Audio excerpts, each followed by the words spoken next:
Hello fellow friends and family, my name is Josh, also known as Gourmagala, and hey, welcome back to another video. I've been doing a lot of digging lately, trying to find some interesting lore about the monsters in the franchise, trying to come up with theories, things like that, and it's occurred to me that I really miss the old monsters within the franchise, specifically Gourmagala and Lagiacrus. I don't know why, but I just thought of those two and I was like, man, do I really miss them. Which also includes their adult and subspecies forms. And honestly, I just find the lore so fascinating that I really wanted to share it with you guys. Plus, it's a nice quick video that I can push out so you guys have something to watch while I work on bigger projects. So stay tuned because I'm working on currently three to four big projects at the moment. And it's actually going to involve a multitude of video games. So it's going to be for everyone involved. So hopefully you guys will enjoy that once they come out. I have a couple other projects that are specifically one game related, but it's different from Monster Hunter because I feel like I've been making a lot of Monster Hunter content lately, which I don't mind, but I want to add more variety. Anyways, without further ado, let's begin with Gourmagala. Gourmagala is classified as a what the heck wyvern since they have no idea what it is. But considering that its adult form Gourmagala is an elder dragon, I think it's safe to say that so is Gourmagala. Gourmagala, if you didn't know, are blind as bats, but they don't use echolocation, rather they spread their hairs and scales around the area and find their targets through sensing their heat. As the senses become more powerful, so does Gourmagala, entering what is known as the frenzy state, where the horn-like feelers unfold and unleash its true potential. This state also darkens the area it occupies, hence its legendary name as the Black Eclipse Wyvern. Now, at this point, everyone knows what the frenzy virus does, but let's talk about the lore and science behind it all. The frenzy virus, interestingly enough, attacks the host's nervous system, making the monster more aggressive and can spread infection through its own attacks.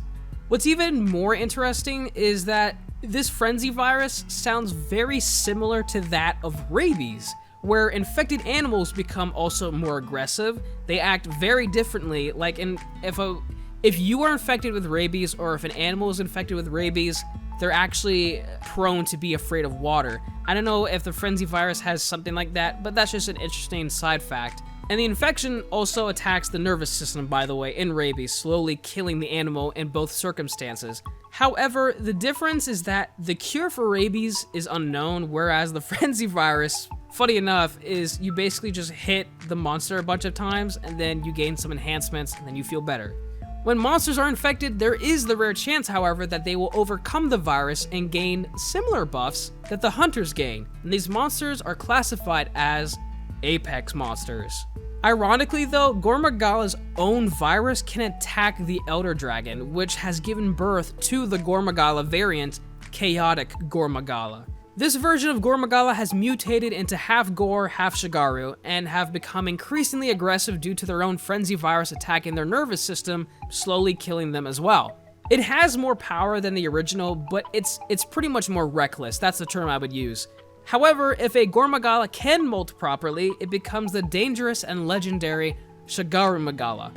With its mastery over the frenzy virus, Gourmagala can infect stronger monsters easily, such as Zinogre. This elder dragon is so strong, in fact, that it is known as the punishing god of the mountains, which is really cool, since it nearly wiped out all the life that existed in the mountains.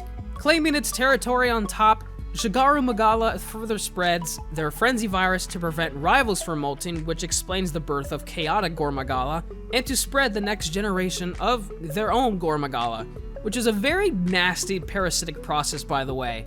So the way it works is that the offspring of Gourmagala is located within the frenzy mist that they spread around, and once that frenzy virus attaches to another monster, the parasites, or its offspring, actually live within the host of another infected monster, dead or alive. After a certain amount of time, the offspring will burst out of the monster alien isolation style and free to roam in its new habitat. Probably one of the most interesting things about Gourmagala, however, is after the offspring starts to develop, they will leave Heaven's Mount and live in a different area completely, not producing more offspring for quite a while to prevent monsters developing a resistance to the virus, which shows how intelligent this dragon really is. The only class of monsters that are immune to the Frenzy virus are the Elder Dragons, which is why you don't see any frenzied Elder Dragons in game. For an unknown reason, by the way, I couldn't find the answer to that, which I will definitely look into later on, because it's very interesting as to why they're immune to it. For now though, seamless transition to Lagiacrus and its alternate species. The Lord of the Seas, in which the majority of information it was pretty obvious stuff everyone knows, except how it generates electricity.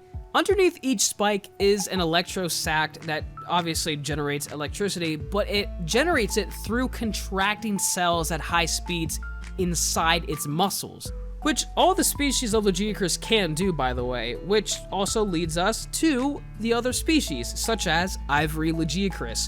Probably one of the most coolest color palettes for a subspecies. And the reasoning for Ivory having an ivory color is because of the absurd amount of quartz it consumes.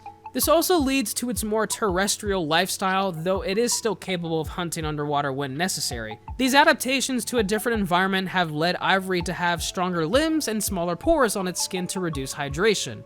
Not much can challenge both Lagiacrus, since they are basically the apex predators of every single area that they live in.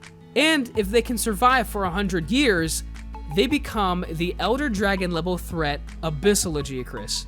Abyssal Legiocrys is basically a super-powered Lagiacrus that has survived for over 100 years and has moved to the deep sea due to its immense size. Not much is known about Abyssal Legiocrys due to their lifestyle in the deep sea, and also I couldn't find any information. However, they always seem to be in a charged state, thus utilizing the sea as their weapon of deadly electric capabilities. Because of their bioluminescent black and dark blue colors, they are known as the gatekeepers of the underworld, which is really cool, and only the toughest hunters can wish to beat this monster. Fellow friends and family, thank you so much for watching today's video. It's a nice little filler video, like I said, as I move in to my bigger projects. Those will definitely take a while, and I'll probably have a couple of more of these come out. Maybe some gameplay with me and my friends, I don't know. I'll try to fill in as much as I can. I really want to actually play a new horror game. I haven't really touched the horror game franchise for quite a while. So if you guys have any suggestions, I would love to hear about that, and I will definitely play it, use it as filler. But as of right now, if you guys did enjoy this video, be sure to leave a like and to subscribe for more content like this. Until the next time, my friends.